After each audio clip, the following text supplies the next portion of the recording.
Very cool. Awesome to welcome to the show, Patrick Chapla from POWLAX. Patrick, how are we doing today? Good, man. How are you? Oh, doing really well. I was kind of joking before we hit record here. This is going to be the most highly produced podcast episode of lacrosse that we've got. We both got microphones. You look great. I like to think I look great. Let's do it. Yeah, for sure. For those that don't know you, I would love to hear kind of your story. And I thought maybe we could start with, how you found this wonderful sport. So when I was 5, my brother Chris had a friend in high school who picked up the sport and asked Chris to play.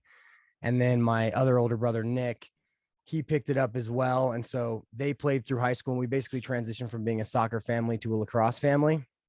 And through the years, whenever I was at my dad's house where that family was, we would go throw and catch. And I remember, they would say things like, "Oh my gosh, look, he's going lefty," because they found it so late in high school. And so I was going lefty at like 6. And so they were very, positive about all of kind of the aspects. And so I really liked, it just kind of became a part of our family. And then I would do, like, anytime I was there, and once I fell in love with it, I would just have my stick everywhere I was. I would do tricks, and I just really fell in love with the act of becoming better in any time I was by myself. And so I would watch TV, I would practice switching hands, I would practice all my tricks. And yeah, that's interesting. I sort of started playing organized lacrosse in college, so I was like way older. Wow. But I was the same as you, where like once I found it, I was just like, this is amazing. And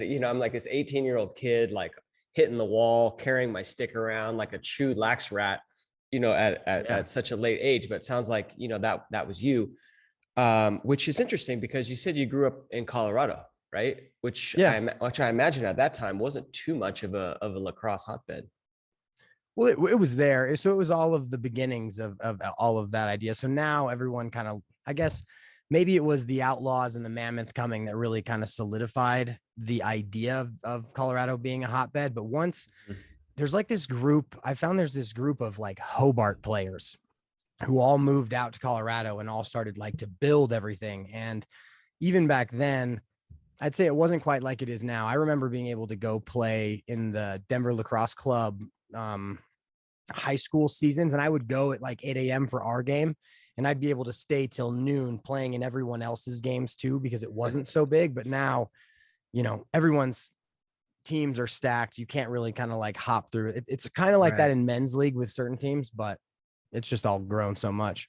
Love it. So then from there, do you go on to play in college, or, how did kind of your career in lacrosse progress?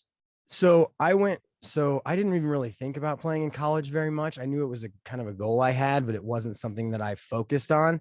And actually my senior year in college, I went on 2 recruiting trips and ended up going out to Goucher College. And so I was there for 2 years, tore my ACL two days before my first game, sophomore season. Yeah. Kind of had a full on mental breakdown. What was tough for me, because I don't know, I was kind of like coaching from the sideline. That was the perspective that, coaches had. And it was totally true. Like, as I was looking, when you come from being a player who's on the field, kind of being able to direct and like help players and do it, to someone who is now on the sideline trying to direct, you kind of become that coach, which wasn't my place at all. And so it ended up kind of like turning me off in terms of the value I could do naturally. And so I didn't end up actually like being a part of the team that year. I think sometime in the middle, I was just like, I couldn't focus on that kind of idea. But so then I went out to Colorado. And so I went back to CU, and I actually never played in the spring season. I played fall 2 years later, and then started coaching right as I got there. And then, that's kind of the college aspect of it. Yeah. Love it. And how did you go about, like, we're going to talk a lot about defense, because, you're great at breaking down offensive sets and teaching this game and what you're doing with POWLAX. I'd love to get into that. But I'm just curious, how you went about learning all that, because it seems like you're such an encyclopedia of knowledge when it comes to, breaking down these plays and doing all that. I'm curious how you went about learning that. So first it was film, right? And then the main thing, so after college, I coached at a youth correction center called Ridgeview Academy, and then figured out that was kind of too much for me in terms of the being a coach counselor there. And so from the developmental side, in terms of trying to create ideas that would solidify in players, from players who had never really found the sport, you kind of have to be pretty quick if you're going to have a kid who's never played, but then is going to go play a team like Regis. Then when I left there to pursue lacrosse full time, I started with mesh and things like that, but I had a really awesome opportunity to coach with Jamie Monroe at Mountain Vista High School. And he kind of broadened my knowledge incredibly in those 2 years as we were working with 3D as it was just developing in Denver, and with Mountain Vista. And so that's really where I got my master's in lacrosse. And then before that, I would say in terms of offensive concepts, like I understood, pairs ideas and triangle offense. And we had a bunch in college, like kind of an amoeba set where everyone kind of went the same way each time. But he was the one who really kind of brought into my idea of how many different types of sets you could do. And then the one thing that he challenged me to do more than anybody else as I was coaching their JV and JV2 programs, the second year I was there, was as you're watching the game, you have an opportunity to be positive with a group, regardless of what happens. So unless guys are just throwing the ball away, but whether a goal is scored or a goal is prevented, you have something positive you can say. And so if you're able to kind of use your peripheral vision and understand the game on a pretty deep level, you can commend the defense when the slide is right or when they get to hands versus always being one side of the ball centric. And so he really challenged me to do that. And that was something that, helped to broaden the way I think of the game. And then once I had a pretty decent foundation, I remember when I left and I began coaching at Grandview, he was like, he spent, I think 7 years at Yale when he was beginning his coaching career. And so he got a very, very thing. And he was like, just kind of recognize if you're going to be a head coach somewhere, you're not going to have, this, what would you call it? This depth of knowledge with all the new things you do each year, depending on the players that you have. Yeah. And so I decided that, that was kind of the direction I wanted to go. But at that point, film was completely different then. And so as I watched a lot of the sets, I recognized how much he had put in with our Mountain Vista team and how many different concepts I could just kind of like see now. And then it just became about solidifying my ideas, watching through film in a way that I'm able to communicate. Now, the majority of what I look at and I find, I don't actually reference those coaches. And so a lot of it is like, I have the ideas in my head as far as what I'll call them. And my only job is to outline them on a level where I can have someone really be communicated to effectively. Right. Yeah. I totally get it. Like I kind of do the same with coaching goalies. It's like, I have this idea in my head and I have one very specific in my head right now. And I'll go out and kind of find D1 lacrosse goalies, pro lacrosse goalies doing that technique, but then like break it down real simple, real easy for the kids to understand. Is kind of what you're saying. I love Jamie Monroe, by the way. I presented at one of his summits, his summits that he does. And Jamie's awesome. Totally. Yeah. I was going to ask, so with your, you being a head coach, and by the way, I don't even know if we said this, you're not a goalie. I'm not a goalie. No. Right. So I was goalie for about 3 months when my brothers wanted to shoot on me. And then I'm a pretty good 3x goalie. That's where I'm a decent goalie. But it never stuck, because I've heard a lot of goalies on this podcast where they're like, hey, I had this older brother. He wants someone to shoot on. The rest is history. Now these guys are playing at Georgetown or at, I wanted revenge. I wanted to shoot at them too. Nice. But you are a head coach, right? And so you've done quite a bit of coaching, and it's interesting because, you said, there's so many different now. Say again? At Cherokee Trail. So I was at Grandview as a head coach. Now I'm an assistant at Cherokee Trail. Got it. So just to clarify in terms, as my son was born, I left Grandview and then Now I'm an assistant, but same basic Got it. concepts. Well, congrats on your son, by the way. Thank you. Yeah. We're multiplying in our household. There you go. Maybe some future goalies. Anyway, the point of my question is still the same. It's as a lacrosse coach, assistant, head, you've got a lot of responsibilities, right? And one of them is training this specialty position, such as the Fogos, such as the goalies.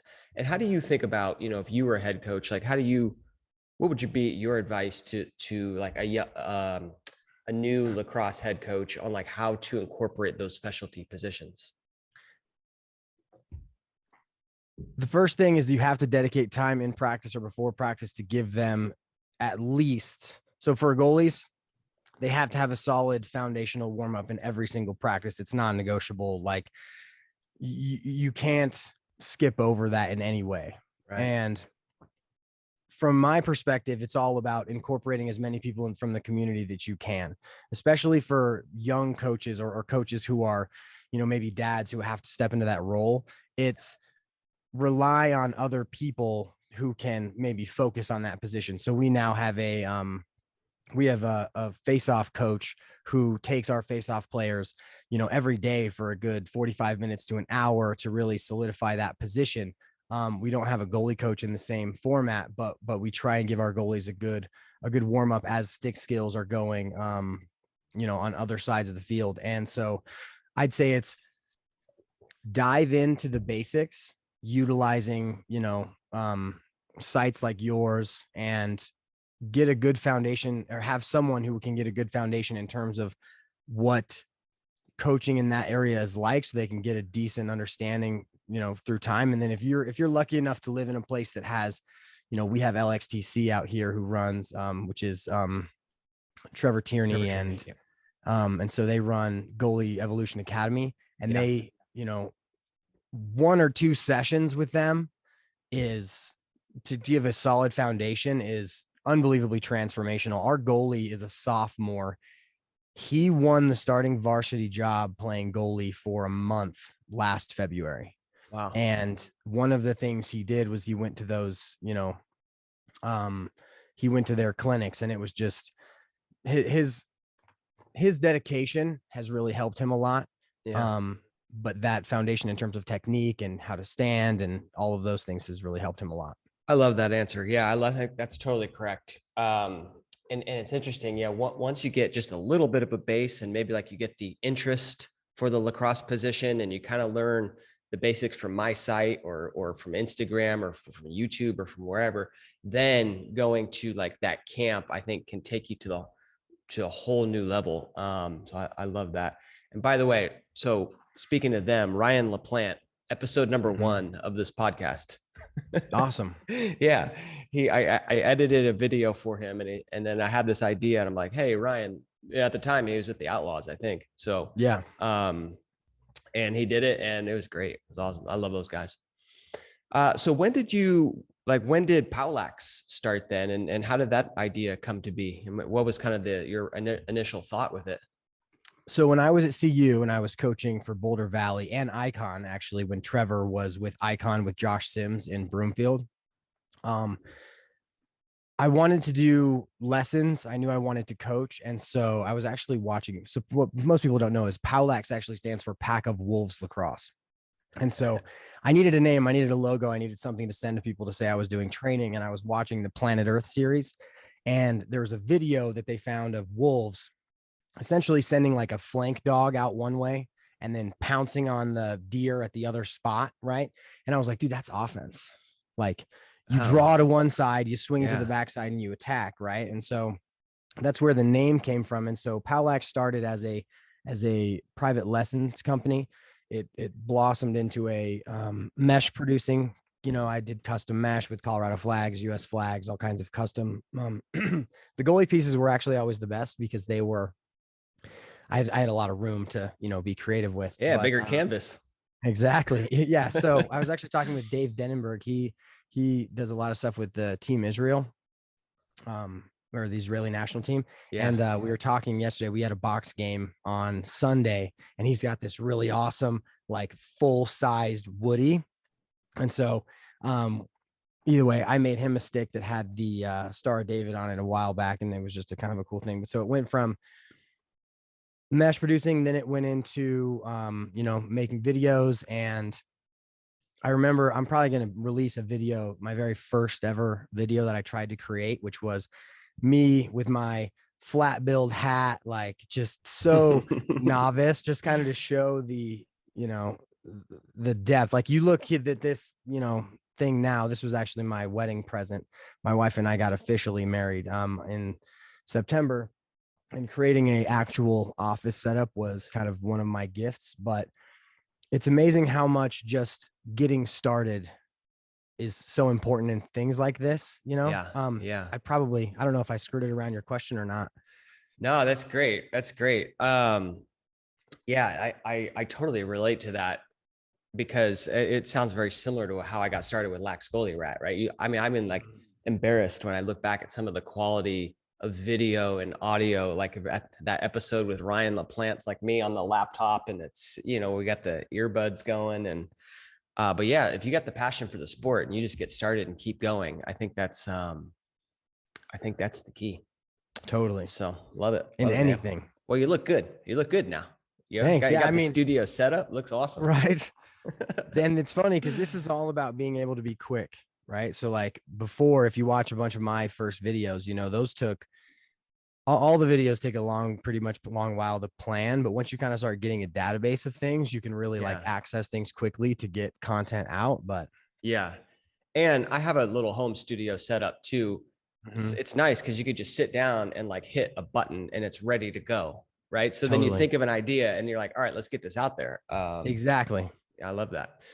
Cool. So speaking of ideas, getting ideas out there, you got a lot of training, specifically around offense, specifically around defense, specifically around, skills development. I'd really recommend everyone check out your site, and pass it along to their non-goalies. Do you have any goalie content on there, by the way?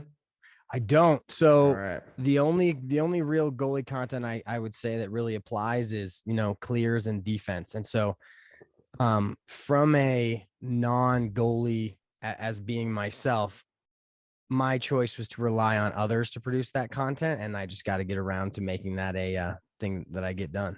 All good. All good. They can head over to Lax Goalie Rat for their goalie content needs.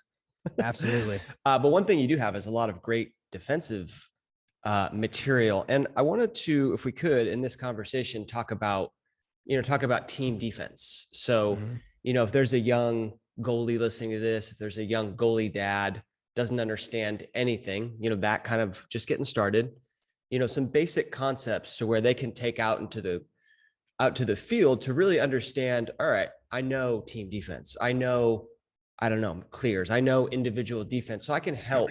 I can be that field general. When I say that, what comes to mind for you? Like, where do we even start? Okay. So the first one's going to be very kind of tough for younger goalies who are new to the position. Yeah. But I'd say once you have a few games under your belt and you get a preference for the shots you want to see, make that known. Because if there are certain shots you see that you're like, man, I don't have enough experience at, like, say it's a dodge down the alley, a roll back to a shot around a screen. If you want the defense to push players in another direction that isn't really happening, I think that's kind of foundational in terms of being able to be the general, right? Like, yeah. So much of defense, from my perspective in learning it, has never really been around the idea of creating the best shots for the goalie. It's always been, push him down the side. And, there's a bunch of new, it's probably not even new, but it's probably just hit me where instead of pushing down the alley, you're now pushing to the top because you basically have less swing players in terms of getting the ball from the front side to the back side. So you start top center and now we're swinging maybe 2 players to the pipe. It's not the 5 players that you would have going from one side of the field to the other. So the first thing would be figure out which shots you really hate, let that be known. And then from a very new standpoint, you've got to start studying the defense that your coach is trying to put in.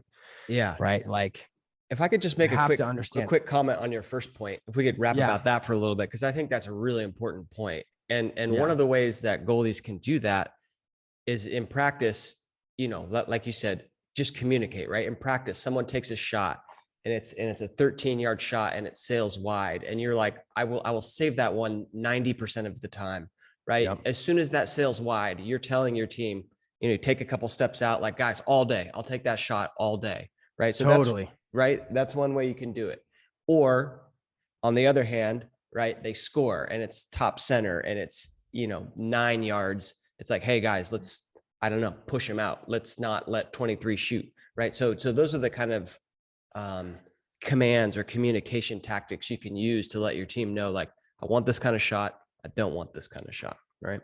So in that, I think one of the most important things, especially for young players, is the acknowledgement and the accountability, right? Like when that 13-yard shot that usually sails wide just like sticks a corner and you saw it and you could have got to it. Maybe you weren't set or something. That acknowledgement of, that one's on me is so important from the goal. So what we do at CT is anytime a goal is scored, everyone has to come in. Like, I don't care if you're the midi that has to be on the wing, you come in. And the first thing that we teach when we do that is there's no you, it's I, how did I affect that play? And I don't care if you were a mile and a half away from the play. Mm-hmm. Your thing is, I didn't get in as the 2 to allow the slide to go quick enough. Like, sorry, I got to be in a little farther to make sure that you feel like you can go. Mm-hmm. Right. And so if a goalie brings that out, it allows all of the other players to acknowledge when they make the mistakes and to say, you basically have 2 questions.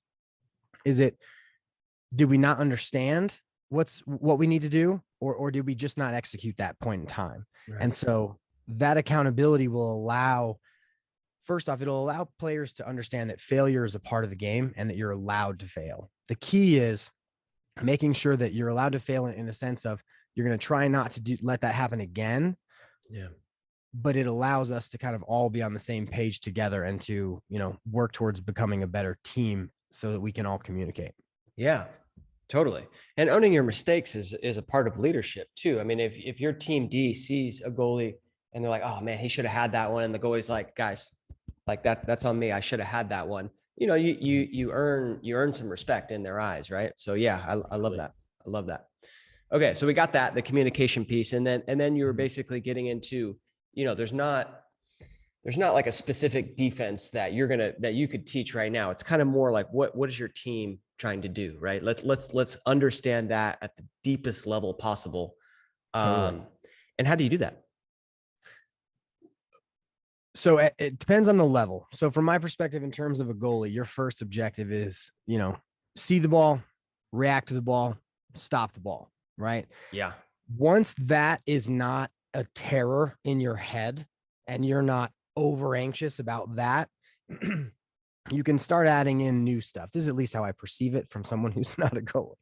But so once you understand that, you understand kind of where you want the defense to direct. Now it's, how can I help my defenseman? And so I know when I was in high school, it was the goalie is going to tell you when to slide.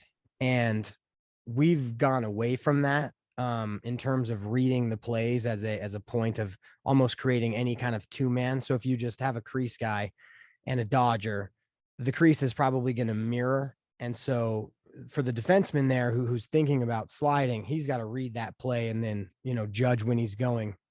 But I guess you can have them, you can have the goalie who will also direct it. But the other thing is, if you get to the more advanced levels and you start to know who your opponents are going to be, anytime you can, lefty, or, that's the shooter, we got to get out to him. Mm-hmm. And you can kind of give hints to the other players.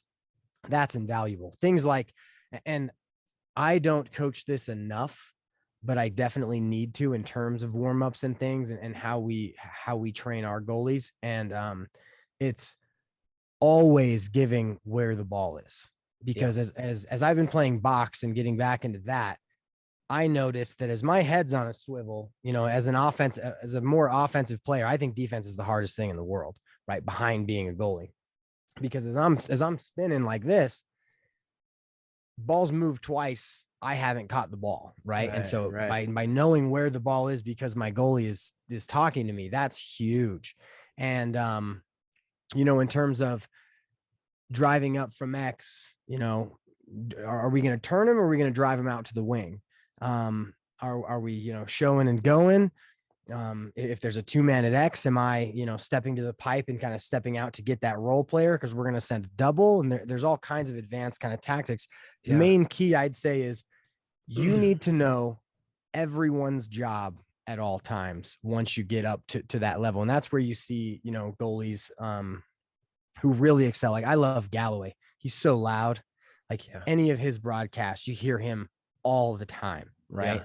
And then even with a lot of the collegiate goalies, they know everyone's responsibility in every defensive set and in every single clear, that it's just, it's a lot of work, but that's when you really become a true leader. When you as a captain of a ship, you understand every single rivet in that entire ship, and you know exactly where the weak points are, exactly where everything is, and your ability to kind of direct in terms of how you can help others be their best selves within their defense, within the defense. Yeah. I love that so much. And to your very first point you made there, that doesn't all have to happen right away. Right. Right. When you're a youth goalie, here's the thing. The goalie is the only one that can make the saves. Right. So focus on making the saves. Cause a lot of youth say well, every time I try to start communicating or I start, trying to be a leader or organize the defense, it messes up my saves. I would say focus on the ball location and communicate that. Cause like you said, that's incredibly valuable and it's very easy to do. And then make the saves. And then as you kind of progress, now I can make the saves and I can call the slides. Now I can make the saves and I can, give tips. So yeah, I love that. So, and I don't know if this is true, but when I think about the possibility of being a goalie, so in 3-by, things like that, right? Whenever there's an alley dodge, and I know this guy's probably going to shoot it, right? And in terms of what I know Trevor teaches in terms of, staying set, not moving so that you're not catching body weight to push it somewhere else if the shot goes elsewhere. If I think about having to bark a command like sending a slide, I'm already distracted, right? So there's a time and a place when you can communicate and when you can't. Yeah. And that seems to be if a shot is imminent, you have nothing else to worry about other than, trying to react to the ball, finding the ball, reacting to the ball, trying to make that save. Yeah.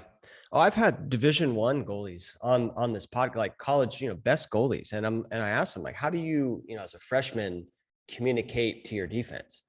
And, being so young, and they're like, oh, coach told me not to worry about that. Right. My job on this team, on this defense is to make the saves. Right. The defensive calls of slide and hot and go and two, those guys actually worry about that. And I make the saves. So even at that level, sometimes you still see goalies. And now don't get me wrong, the most elite goalies can do it all, but those are the elites.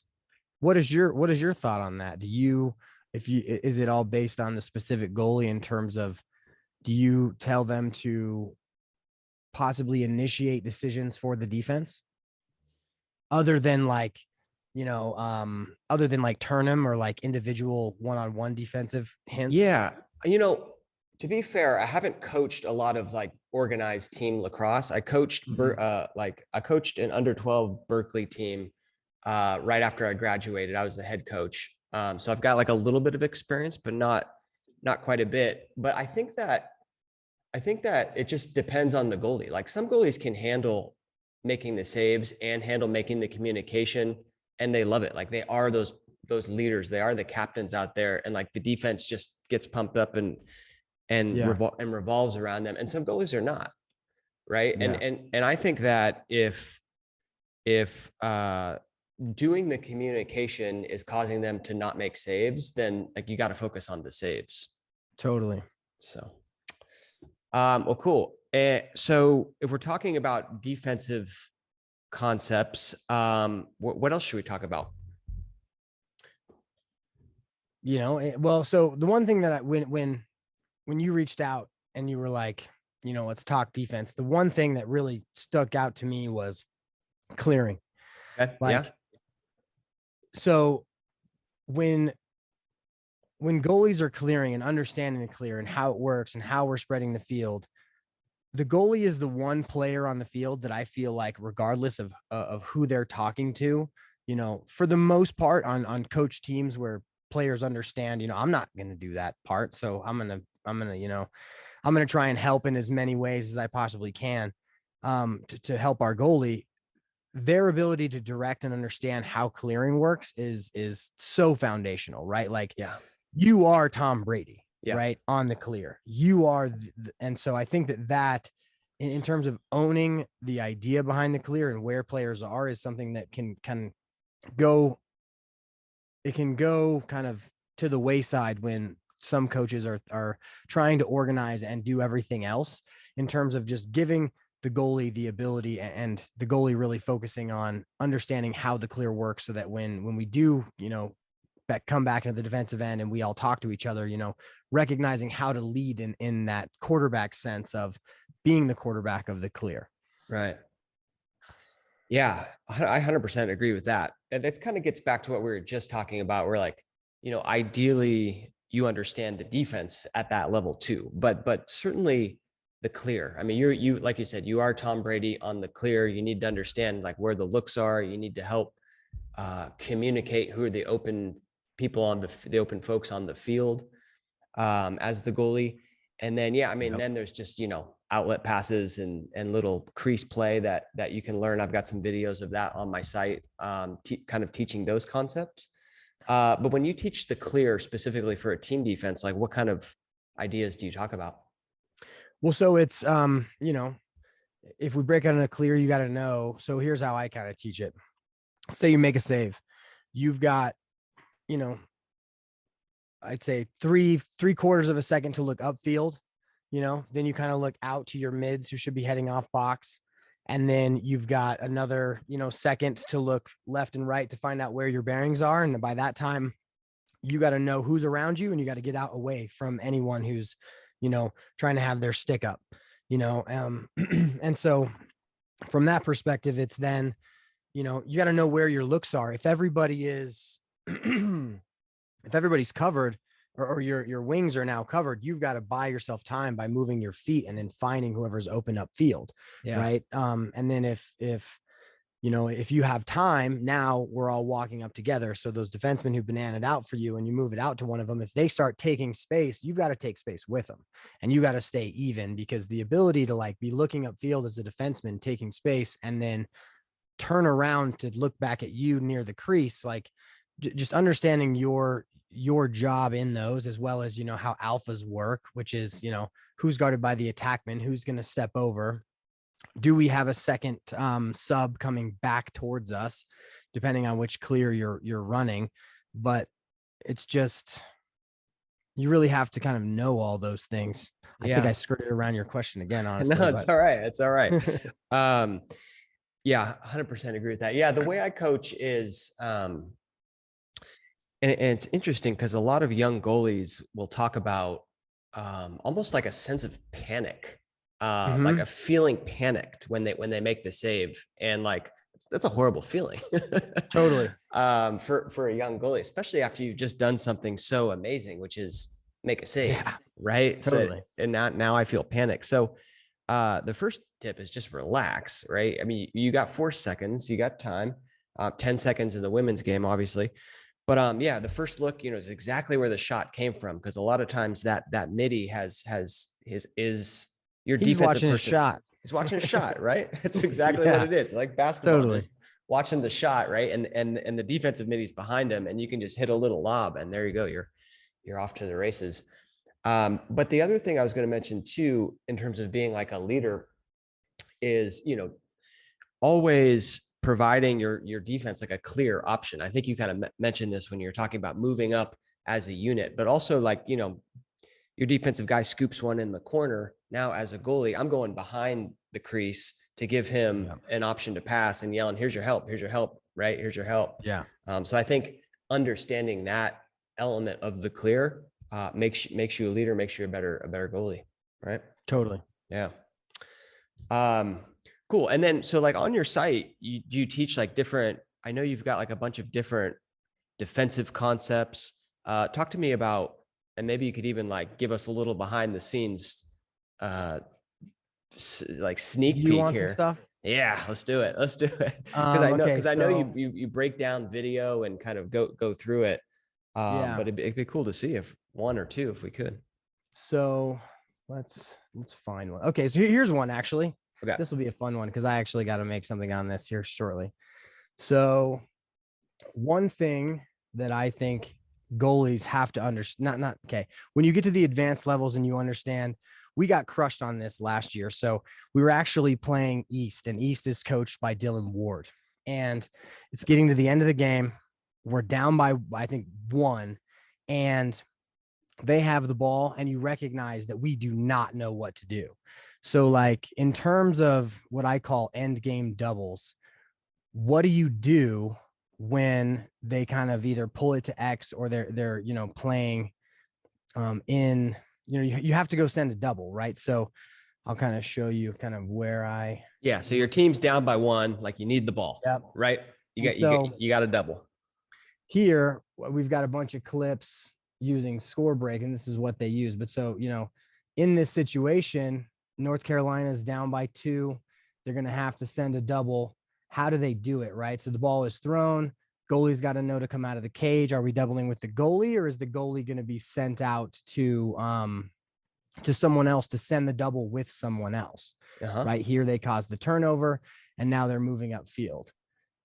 This will be the same kind of idea in the Taos and Duke game.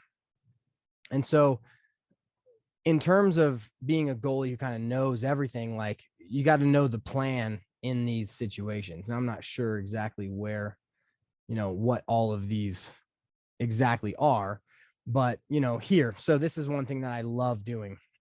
I love being able to send a double on a random ball out of bounds in our defensive zone, right? Especially if the ball is below GLE, right? I love the ability to send a just random double and pull the goalie to defend someone. So here also 10-man ride.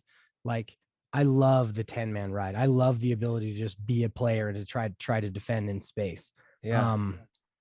But so this is kind of just one of the things. So I don't think I have the end game double video done, but the 10-man ride is definitely done like that. This clip kind of like shows exactly it, right? Duke, North Carolina, so much riding on it. This was 2 years ago. I'm not sure who the Duke goalie was then. But he's trying to, he's got to defend this player and they're going to try and send him out. Right. But he allows for the double, turnovers caused. And now we're up because of the goalie doing his thing. Yeah. It's just so amazing to me that, lacrosse is, you could break it down in so much strategy. You got 20 videos right there on end game doubles.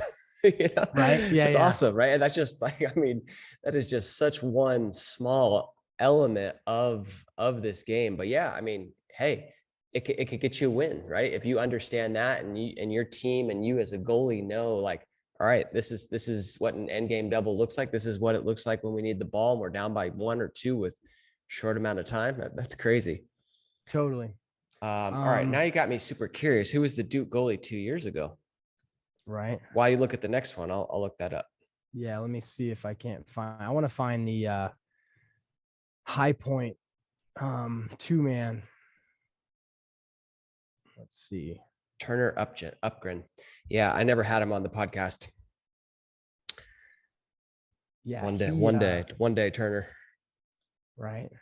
So the one of the things is I've continued to study is, so you asked about POWLAX earlier and kind of what POWLAX was. What I recognized a long time ago was I have these playbooks that have, everything I was doing in high school, college, when I coached for Ridgeview, when I coached at Mountain Vista with Jamie, when I coached at Grandview, when I was, trying to come up with my own kind of feel where we developed the 21-12 motion offense. the thing that I noticed that I felt most was, how can I help everyone? Right. I'm building all of this stuff. It seems totally, what's the word I want to use? It seems egotistical to keep it to myself. Right. Yeah. And so that's where POWLAX was like truly born. It was first it was, I created these videos, I put it behind a paywall. And then I was listening to a Gary V podcast, and he said, you know, whatever you do, if you want to like become a name in a space, do what you do best, fill a void, and give it away for free. And so that's where all the videos, then I took all those videos, I put them onto YouTube, and it just became about sharing everything that I could create so that basically everyone could have my playbook.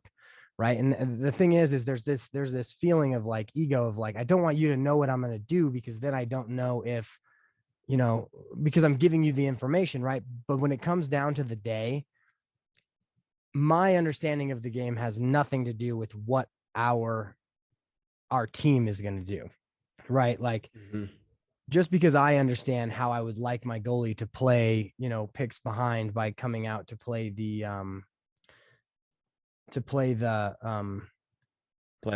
slip player. Yeah. Right. That doesn't even matter, because if I haven't trained them on that. So when you look at it and you think about, okay, well, I don't want this other coach to know kind of what we're doing.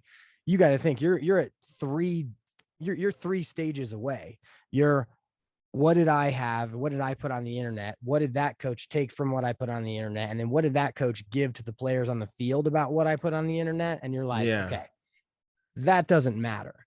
That fear of like sharing is non-existent at that point. And it's funny because every single coach in every single IMLCA convention that is teaching anything says this. He says, this is something that, you know, we stole from Loyola when he invited me over to play. And, you know, we tweaked it in this way. And, you know, everything that you see here is 80% stolen and then like 20% modified.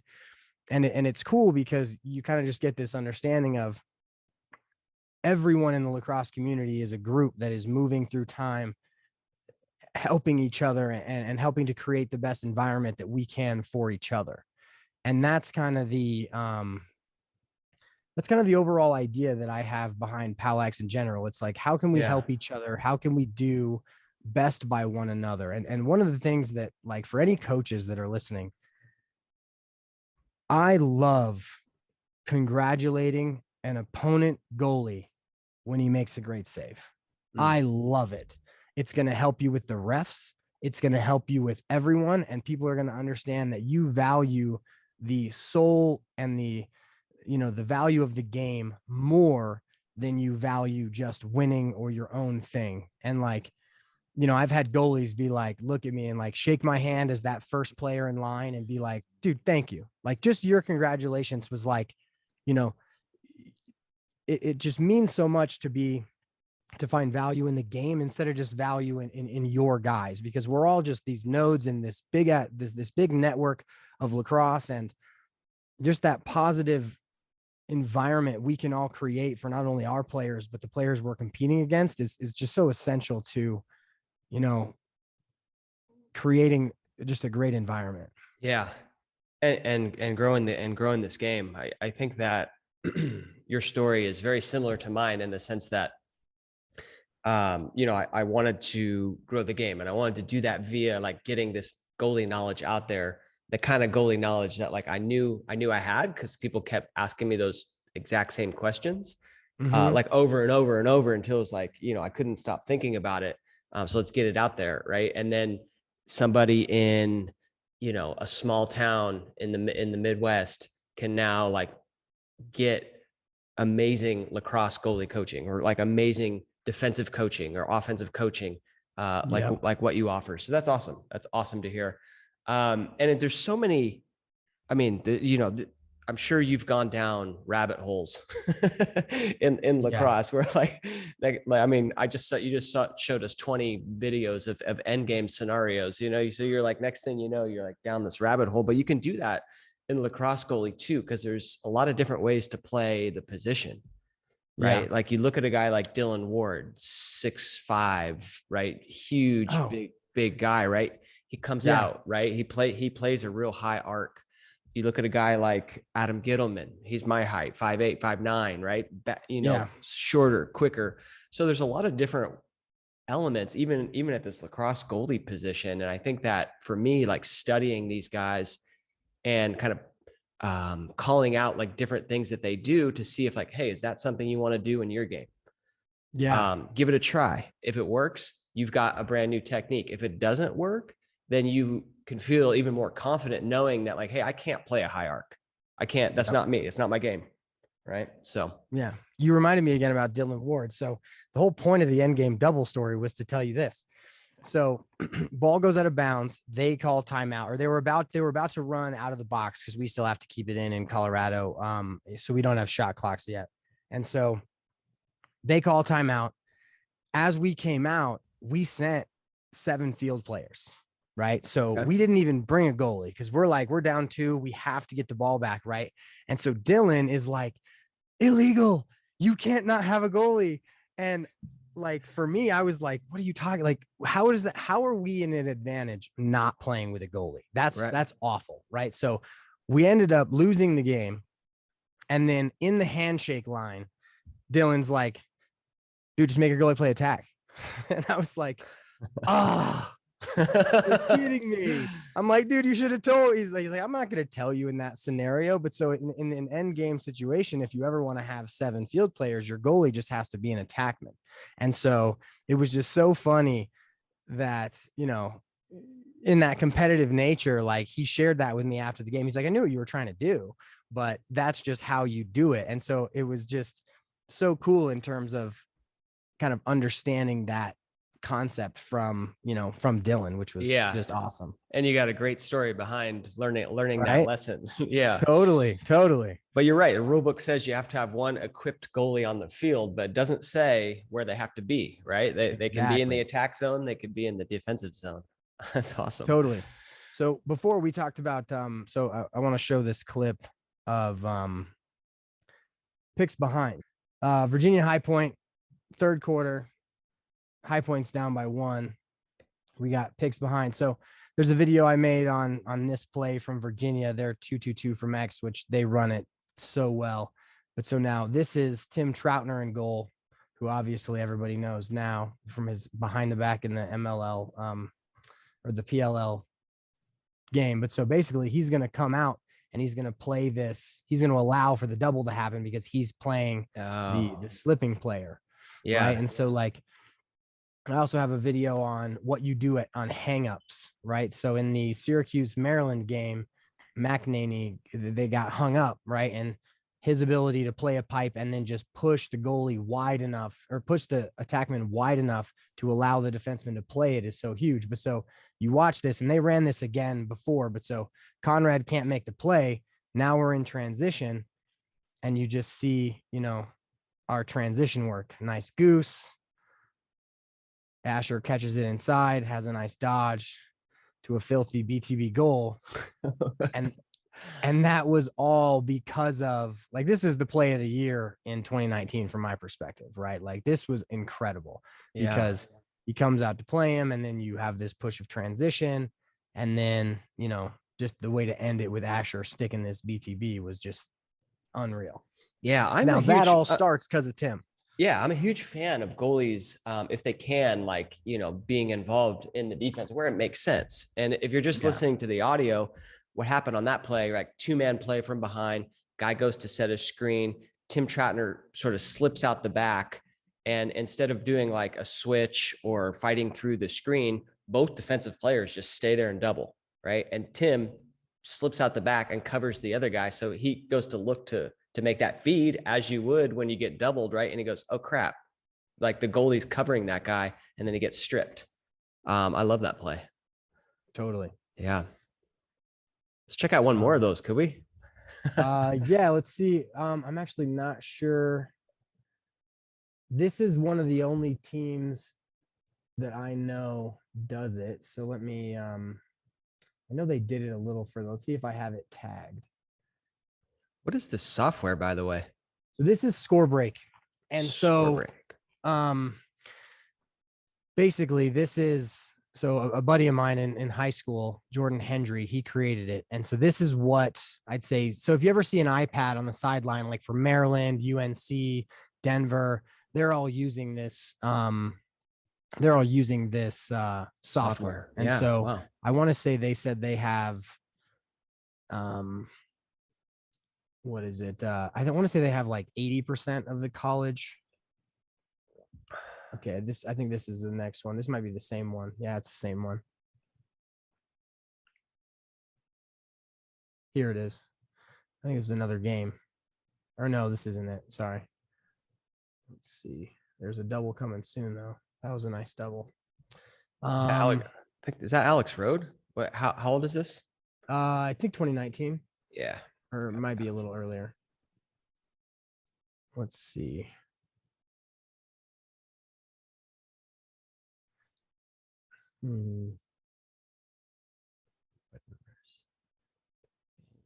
Oh, here we go. No, yeah. I think I only have it once. All good. It might just be this one. But Tim was really good at doing it. Like he was just excellent at doing it. Yeah, well, he's an athlete, right? You mentioned that play in the PLL, right? Comes down, yeah, runs the full length of the field after a bounce pass, catches it and goes BTB. That was awesome play. Awesome play. So the other play that I just love that I had, I'll see if I can't pull it up. I should be able to find it pretty quickly, but is if goalies carry over, right? When goalies carry over the midline, I know that for a lot of goalies that's like really crap because now we don't have any numbers advantage, right? But if other teams use a lock off everyone but the goalie ride, like if you can be quick enough to get through the center of the field, you have like full rights to go and shoot, at least on my teams. But the one thing that I want goalies to understand is you are the perfect give and go candidate. Like you are the ultimate give and go candidate, because if you throw it to an attackman, they can send that feed into you so quickly. And like, I've got a great video of one of our goalies doing it. I don't know how quickly I'll be able to find it, but that's all right. While you're pulling that up, there's a clip that, by the way, I've been watching a lot of college lacrosse, specifically for the goalies. And anytime there's like a walk-off save or anytime there's a goalie goal or an assist, those are awesome plays. Ryan Cornell, the Vermont goalie, perfect example of what you're just talking about. I don't know if you saw that clip. Oh yeah, he ran the trailer break. He runs the full length of the field after like making a really nice play on defense, like scooping a ground ball outside of the crease and just turns on the jets.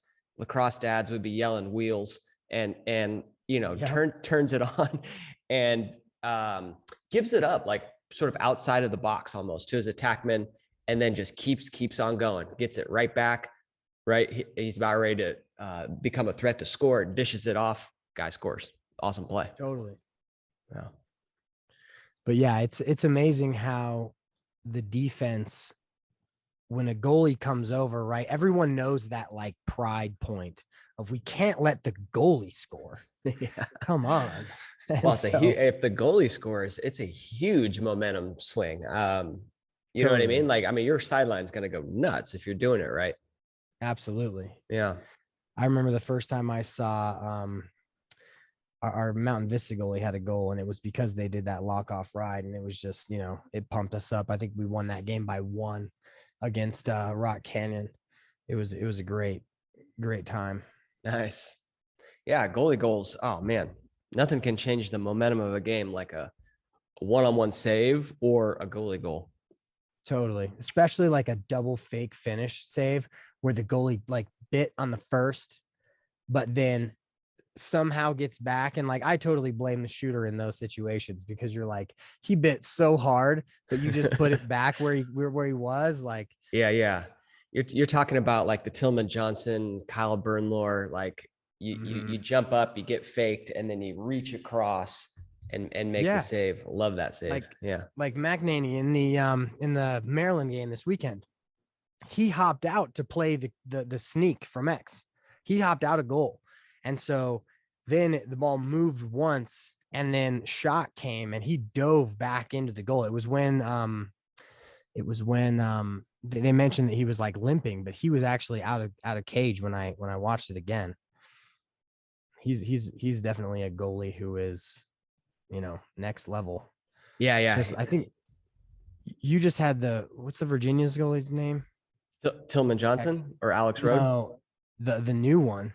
Oh, The Matthew freshman. Nunes. Dude, Matthew kid is Nunes. ridiculous. Isn't he? Man, and it's crazy because he's from Texas, right? Like not a hotbed of lacrosse.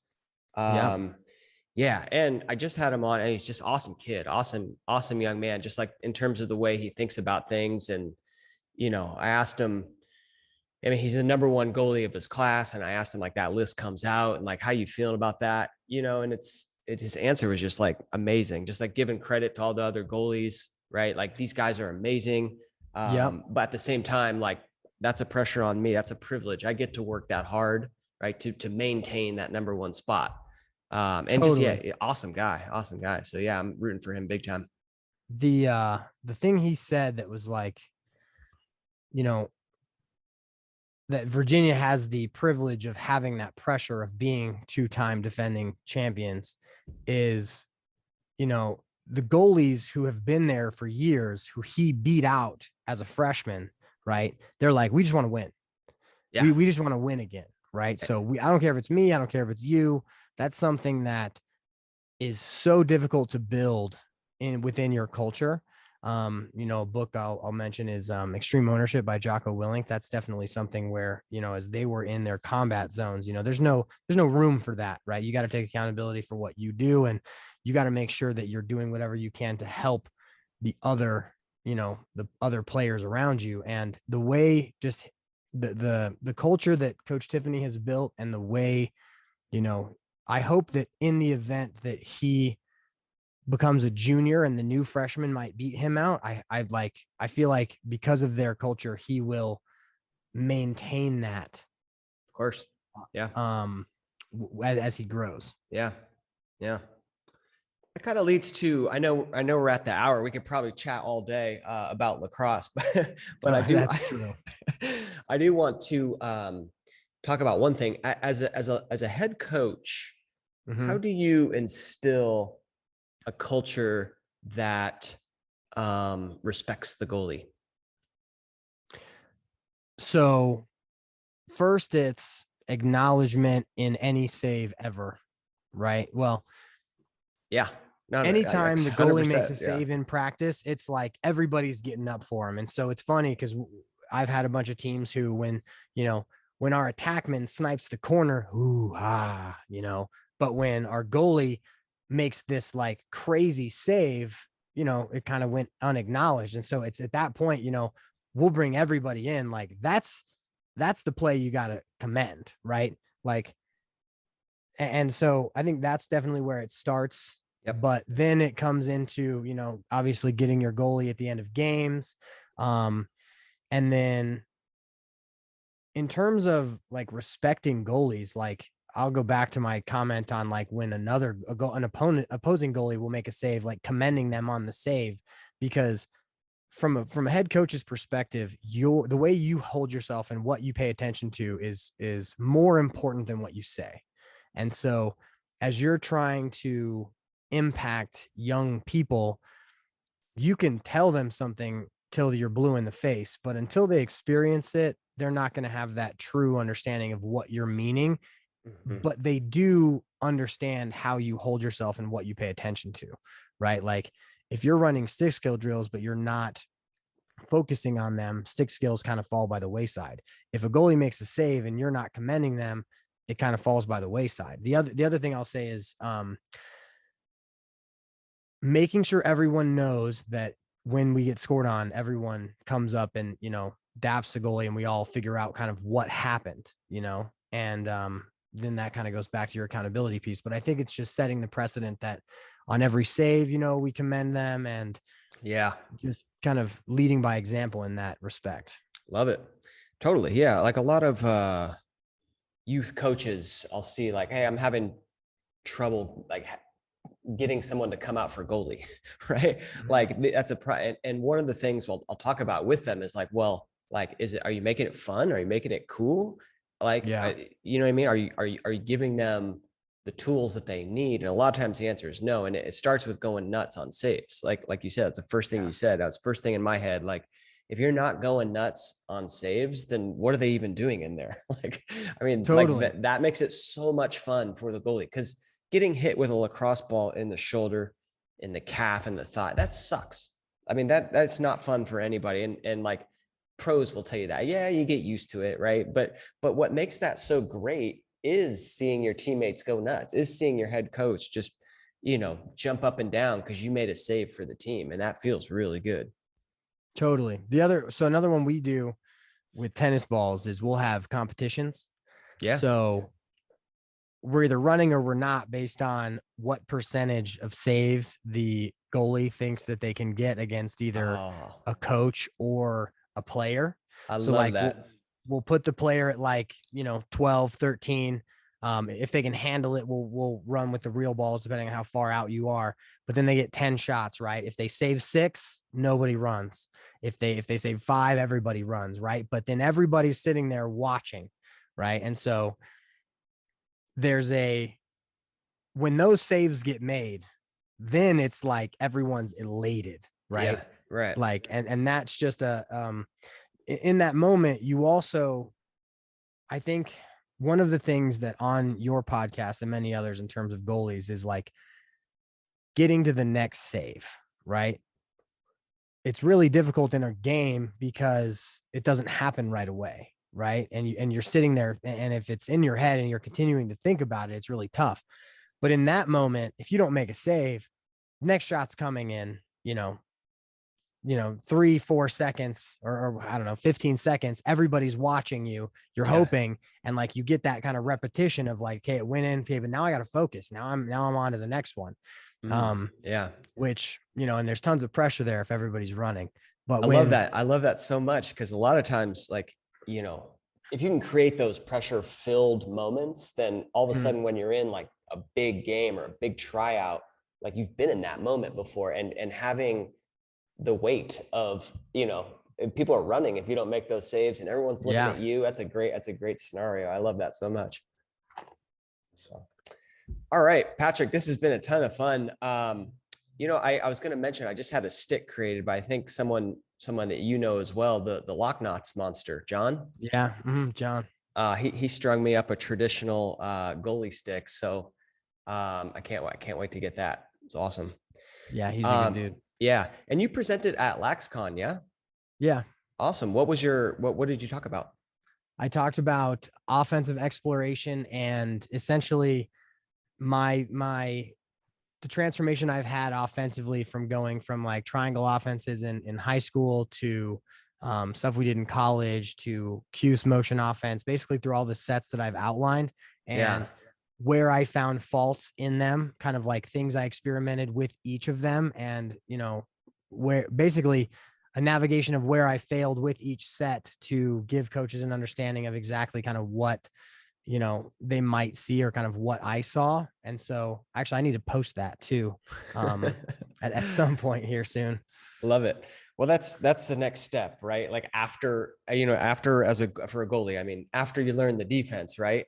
Like if you want to take it even further, let's learn some offensive concepts so what offenses are trying to do. I mean, you could go down this rabbit hole as far as you want, but that's the reason your site exists. Totally. POWLAX, Pack of Wolves. Yep. I love it. Where should people go to check everything out? So POWLAX.com, that's where everything is organized and kind of housed in terms of all of the coaching content. And then I produce some more, I'd say, entertaining content on TikTok, Instagram. I've got a LinkedIn, Facebook, all of those things. And, you can hit me up on any of those platforms. I love it. Well, I'll link up to that. YouTube too. YouTube's huge. Yeah. That's where all the videos actually live. So I guess I should mention that one too. I love it. Cool. Well, I'll link up to that when this comes out. Patrick, thanks a lot for coming on. And if you had to leave the goalies out there with one final piece of advice, what would that be? Oh man, that's a put on the spot. One piece of advice. Yeah, just one. Oh man, I would say